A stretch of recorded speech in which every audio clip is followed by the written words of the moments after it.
Hi everyone and welcome to today's session. My name is Yahya and I would be taking you through the presentation for the day. I'll be talking about the few protocols which are used to sync your emails with your mailing clients.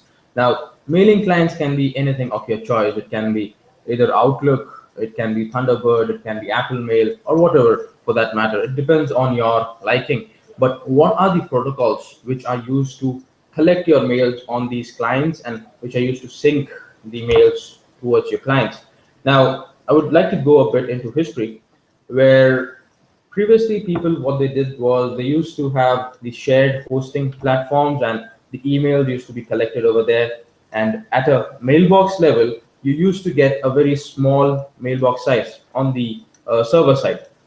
What used to happen is that the email flow used to be on the server, and unless and until you clear the uh, emails on the server, you will not get more and more emails because the server is choked.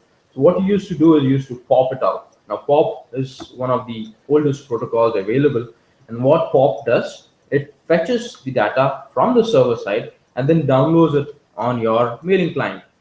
When this happens, the data on the server side is deleted maybe instantly, or if there's a policy, it is deleted in 14 days or a month, depending on the server side policy. Now, what happens with POP is that if you have a hardware failure, if your computer crashes, or your mailing interface, which is anything, any software which is there, that gets corrupted, all of your data goes away with it. There is nothing backed up on the cloud. There is nothing backed up on the servers. Further, POP is a protocol which does not sync in two ways. What happens is, for example, if you get a mail today, if I send you a mail and you open it in your mobile device and you have read it completely, but the time when you reach office and you open your mailing client, you would see the same mail from me in unread. But the fact is that you have already read my mail, so it doesn't sync two ways, and it doesn't let the other devices which you're using with your emails know that this particular email has been read. Now, that's a very bad scenario. Going ahead, we have the IMAP protocol. The IMAP protocol has evolved over the POP protocol.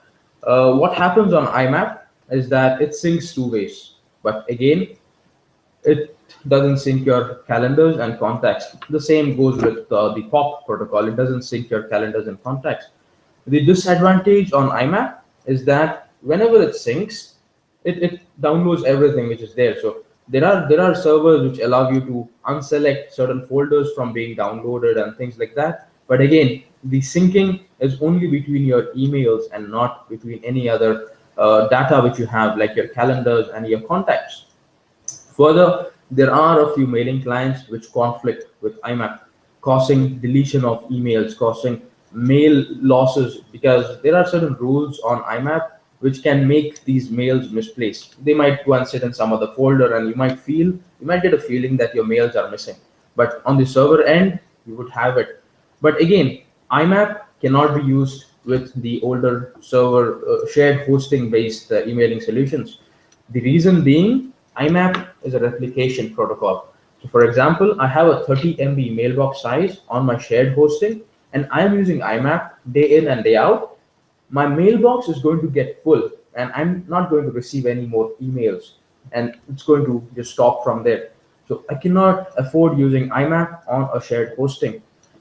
Now comes the best part of emails, Google Apps and Office 365. Now, with the advent of Google Apps and Office 365, this changed everything. Now, again, this follows the concept of Exchange, the Exchange servers and things like that, wherein every user got a specific mailbox size, maybe 500 MB, 200 MB, 1 GB, or whatever, depending on the administrator who has allocated these sizes to you. But again, on your Exchange server, you had this problem of archiving. Whenever you reach this 1 GB or 200 MB size, you need to archive certain part of your data to your local machines, so that you free up the mailbox size and the new mails come in to your mailbox. So with Google Apps and Office 365, these are not the limitations, because When they sync with a mailing client, they do not sync only your emails. So on Google Apps, there is a tool called the Google Apps Sync tool.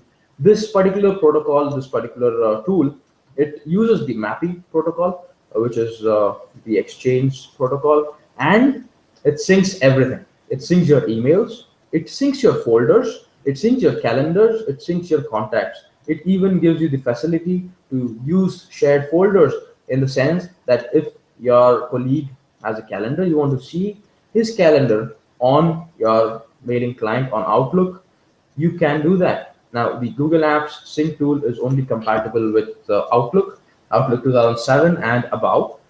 It requires the latest service packs installed, and you will get seamless connectivity between your Google Apps environment and your Outlook mailing client.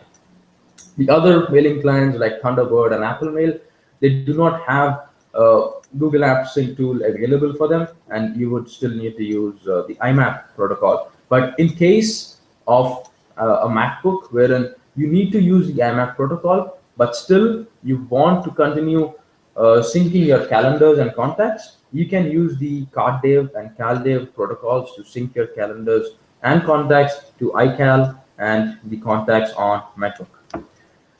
Coming on to the Exchange Office 365 world, you have the Exchange Online, and there, how you sync it is using the Exchange connectivity.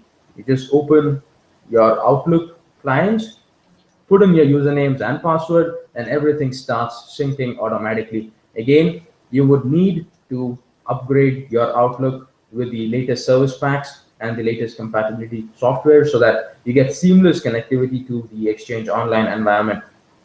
Here again, you would be able to sync your emails continuously, two-way sync, with your folders, with your calendars, contacts, and everything. The advantage over here is that you do not lose any piece of data. So for example, your hardware crashes, you're in a meeting and you need to submit a report maybe in the next 1 hour, and suddenly your machine crashes. If you are on the Google Apps environment or Office 365 environment, you can simply scrap that machine, open a new machine, whichever is available to you.